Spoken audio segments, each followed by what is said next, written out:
sinə proqramı işləyəcək ilə dostum. Onun biraz fərqli variantda, daha doğrusu fiksasiya variantında, yəni yuxarıda saxlama variantında. Bu yaxında video olaraq Nacim Monster'un səhifəsində gördüm fiksasiyanı və çoxumuz eləmirik bunu çox vaxt. Yuxarıda yəni yarım saniyə, 1 saniyə saxlamaqla maksimal stresi vermə əzələni və tutuşu aralı edirik gördüyün hərəkətdə. Həmçinin keçirik bu variantda ikinci hərəkətə. Yenə də bildiyimiz bench press hərəkətidir. Sadəcə trenajör variantında. Burada əlbəttə əsasən sinənin orta və alt hissəsini yükləmə düşür. Əlbəttə aparatda nisbətən daha rahatdır. Siz bunu ştanga ilə də yerinə yetirə bilərsiniz.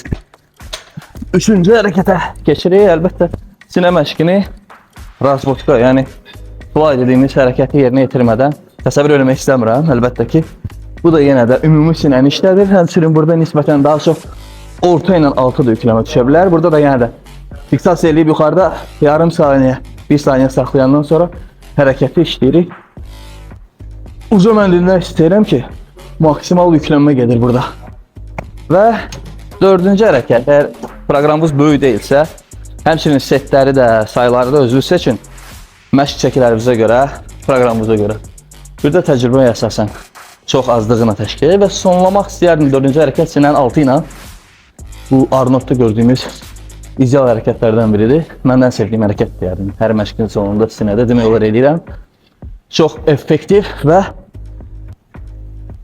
maksimal stres verən hərəkətlərdən biridir. Bunu niyə görə axırda işləyirəm? Çünki burada əsasən çox çəki eləyə bilmirik. Sinə artıq bu hərəkətə gəlib çatınca demək olar maksimal yüklənib.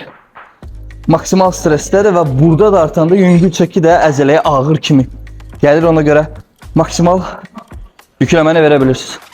İşləyin, yoxlayın. Fiksasiya variantını test eləyin. Özünüz də fərq hiss edəcəksiniz.